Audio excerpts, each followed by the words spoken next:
this is not the situation we want to be highly levered, but it's also not the situation where you want to have no exposure, because if this gets resolved, I mean, everything marches forward. Raising rates to battle inflation driven by energy crisis that doesn't work. All you're going to do is drive the economy into a recession. There is definitely a possibility still that we have a steep market drawdown, at least 10, maybe 20% down to the low 50s, high 40s. But I think there's tremendous support there.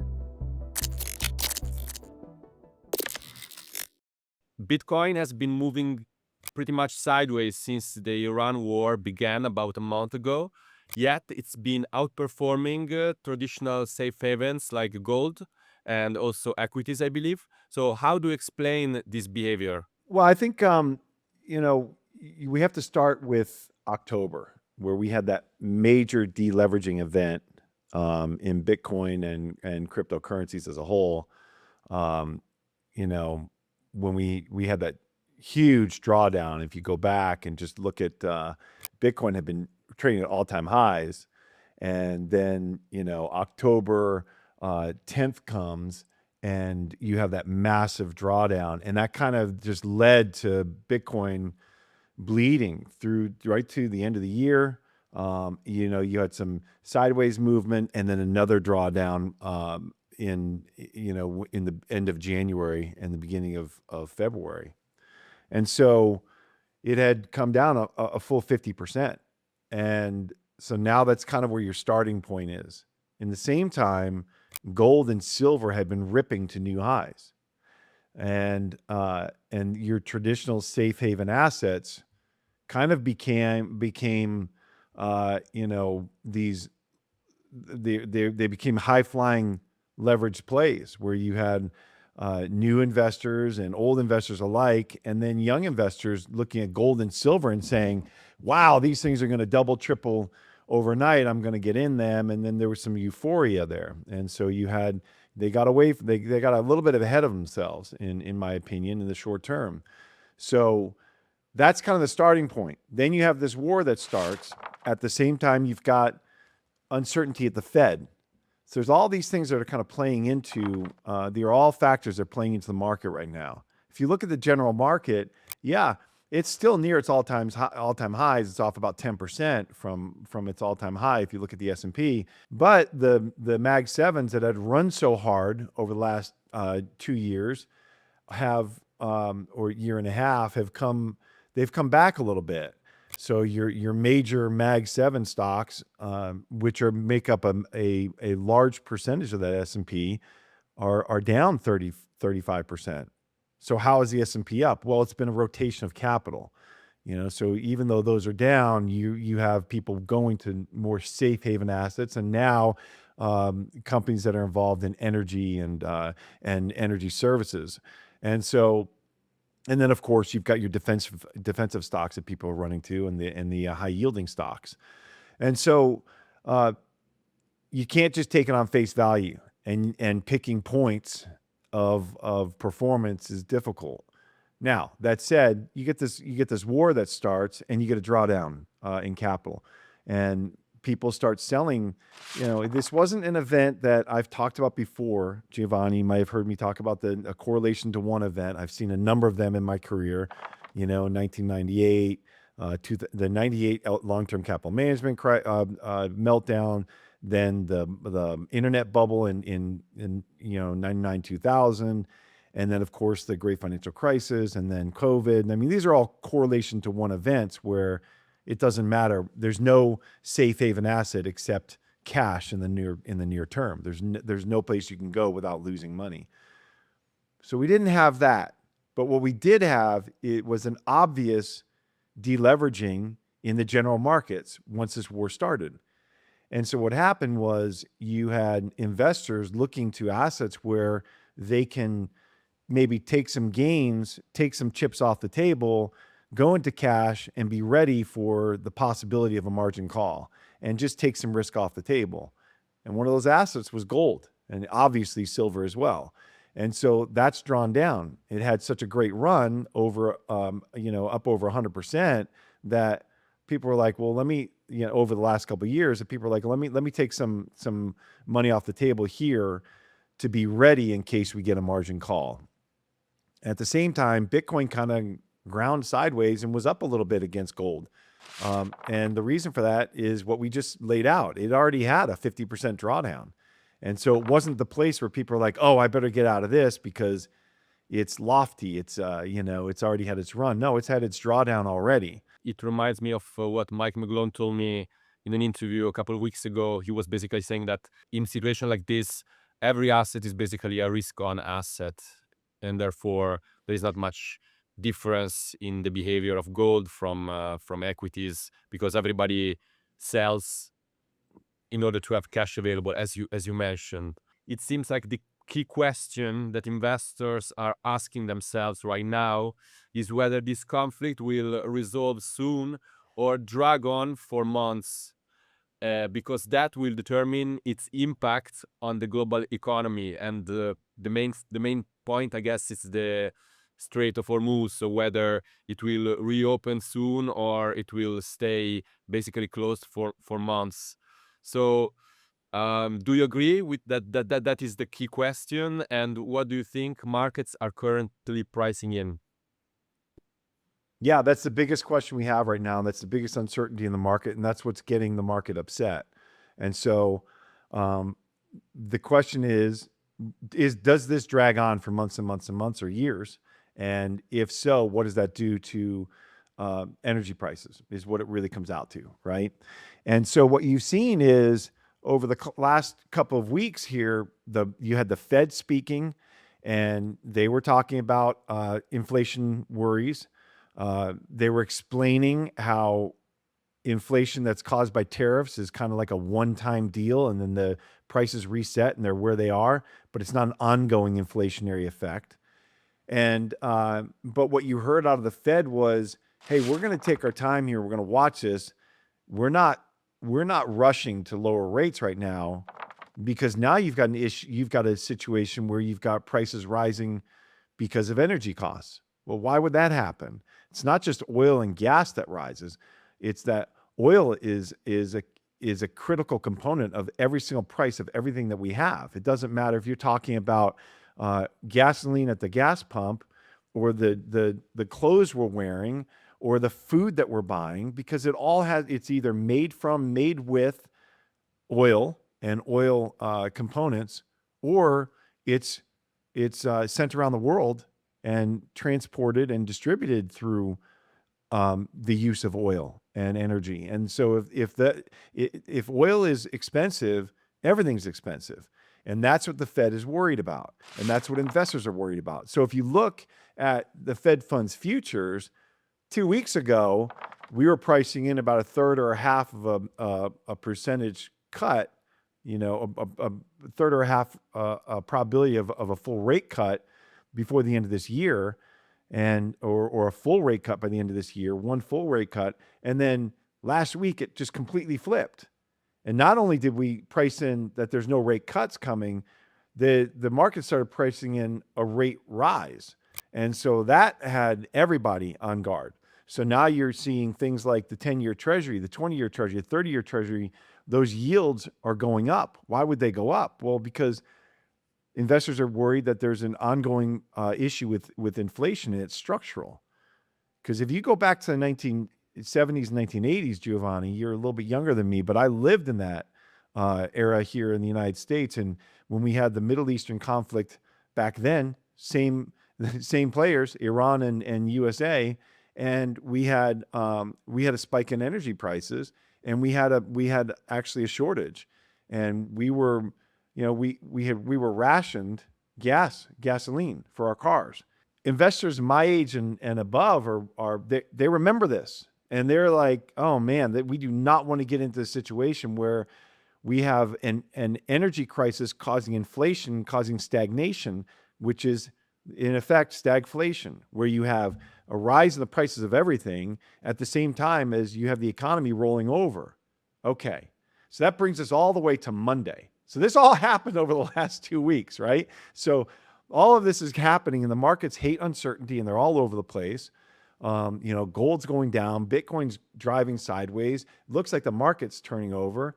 And then this weekend, you get you get a little bit of optimism where it was kind of, well, is the Fed really going to be raising rates into this?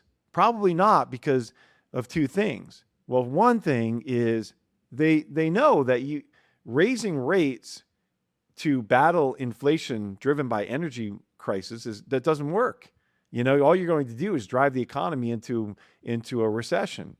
In fact, a friend of mine, Kyle Bass, he just quoted that exact same thing this morning, and I was writing about it this weekend, and in my newsletter, and basically, you've got this issue where the Treasury has so much debt that it has to refinance every single year now. And that's a whole nother issue that we can talk about. But basically, we've put ourselves in a position that, number one, we have $39 trillion of debt here in the United States. Number two, we're running deficits of over $2 trillion. Number three, those deficits are going to rise to $2.5 trillion or more if we have a prolonged conflict and Trump spends half a trillion dollars more on defense like he's talking about. And then the last thing is, we've got so much debt that comes due every single year because we didn't term out the debt. We've been issuing T-bills to kind of kick the can down the road. You're talking about $12 trillion that has to be refinanced at higher rates. So do you think that the Fed is going to be sitting here engineering rates higher in the face of this, with Scott Bessent, the new Treasury Secretary, sitting on a time bomb of debt? Of course not. So what will they do?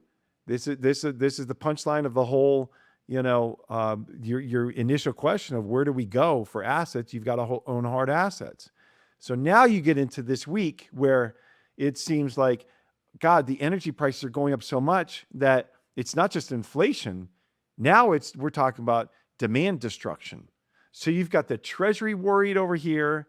You've got investors worried about inflation. Then you've got investors now worried about demand destruction because everything's so expensive. So what happens? Well, the Fed funds futures come down because people realize that, there's no way they can raise rates into this. It would be absurd if they did that. We'll head into a recession. And then that $12 trillion that we just talked about refinancing would turn into 13, 14, 15 trillion because a recession would just cause the deficit to blow out even more. So we're on kind of a tenuous situation here. And if you think that they don't know this in DC, of course they do. They're not stupid, But the other thing that has to play into all of this, Giovanni, is the politics. Because now we're coming up on interim, the midterm elections. And so do we want to have a recession heading into the midterm elections? Of course not. So Trump is going to do whatever he has to do to try to resolve this conflict, in my opinion, before we get into the summer, late in the summer, because you've got elections coming up, and this is not a popular thing. Yeah, so basically summing up your thoughts, it seems that the markets are so far pricing in a relatively short conflict. I guess that if the conflict continues even throughout the summer, that could really change probably the macroeconomic outlook. Don't you think so? Absolutely. It would change the outlook. It would change liquidity. It would change, risk assets and exposures. One of the biggest issues we have right now as investors, which is kind of new. The one thing is, back in 1998, 2000, 2008, we did not have this constant updating, like minute to minute, just streaming sources of news and inputs that would move markets. The fact that you have a president that could move a market with a tweet now is just a new wrinkle for investors, and they have to kind of position around it. Iran joked about it this weekend about how markets are moving one direction, then fade them because it's going to go in the other direction. And, you've got this new term for Trump's actions called taco. Trump always chickens out. And so people have come to realize that not only is there noise everywhere because of all the inputs that we have in the social media, it's just constant, not only is there disinformation coming out of mainstream media, but then you've got, this minute to minute possibility of markets moving because of something that the president says in 180 characters. And it's kind of like it's leaving you as an investor, um, you know, kind of uneasy because you're trying to figure out, like, where do I need to have exposure and where do I need to be hedged? Because you can't not have exposure through these cycles. You have to do it in a way that you can maintain exposure, yet not be over your ski tips, So this is not the situation we want to be highly levered. Um, but it's also not the situation where you want to have no exposure, because if this gets resolved, I mean, everything marches forward, in my opinion. And so it leaves you in kind of a tenuous position as an investor, and it's not for the weary. You are a big believer in the so-called debasement trade. So we were talking about it the last time we talked back in the fall, I believe. Uh, Basically, the overarching investment theory is that uh, scarce assets are going to appreciate on the backdrop of never-ending money printing because of the huge debts that the U.S. has accumulated over the years. How does the current crisis in the Middle East play into this debasement trade, according to you? Yeah, and that's it. And that's exactly what we're talking about here, is that, look, if you have the threat of inflation because of high energy costs, and you can't have the Fed raising rates into that. What would happen is you have inflation that's occurring, and then you've got the long end of the curve, like the 7-year, the 10-year, the 20-year, and the 30-year bonds, mostly 10, 20, and 30, that are going up. Well, remember, go back to first principles. The 10-year treasury it's the key treasury for not just the United States, but the whole world. I mean, that's a benchmark treasury for the whole world, the US 10-year treasury. So wherever that is, whatever that's yielding, that's going to determine liquidity around the world. And so if you got a 10-year that's over 5%, that's probably a breaking point for the United States and for the world, that things will start, getting messy there. And so if you have a prolonged conflict, that causes energy prices to spike enough. That causes the Fed funds futures and overnight rates to stay where they are, and for investors to demand a higher yield on long term bonds or long bonds, 10-year, 20-year, 30-year bonds. If they are demanding higher yields because they know that there's this excessive inflation out there, then what's the play?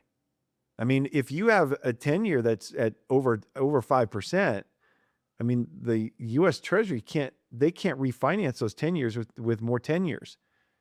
I mean, that would be catastrophic if we started refinancing 10, 20, or 10 or 12, 14, 15 trillion dollars of debt at 5%.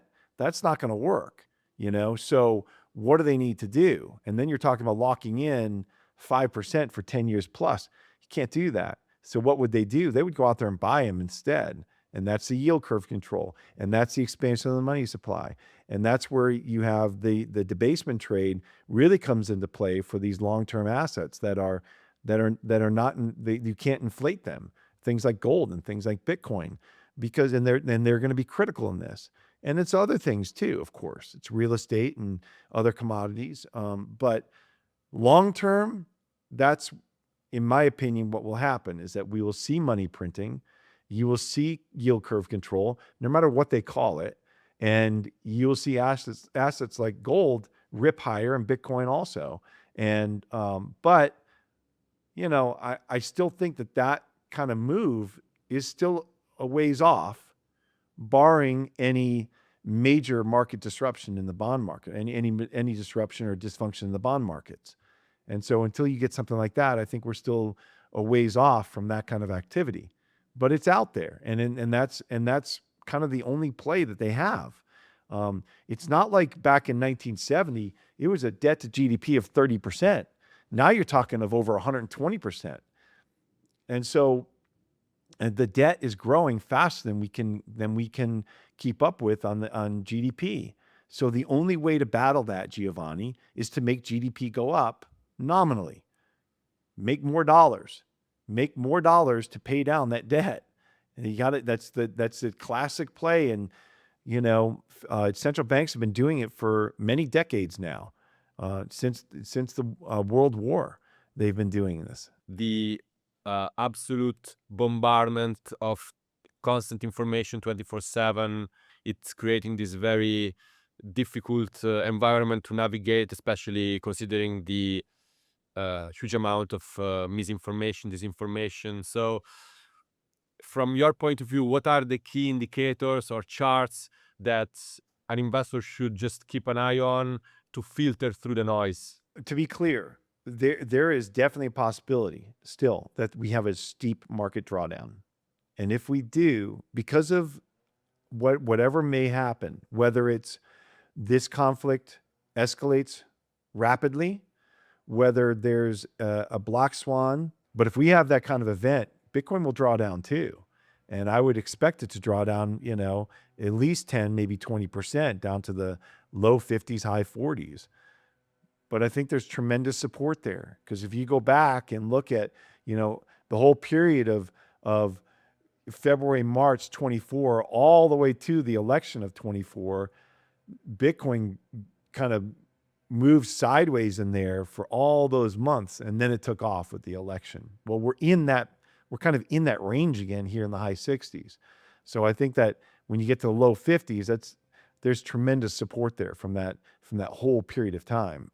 So if you're just looking at charts, but then again, also that would make it a drawdown that would be more like 60, 70% from the highs. So that would be a substantial drawdown.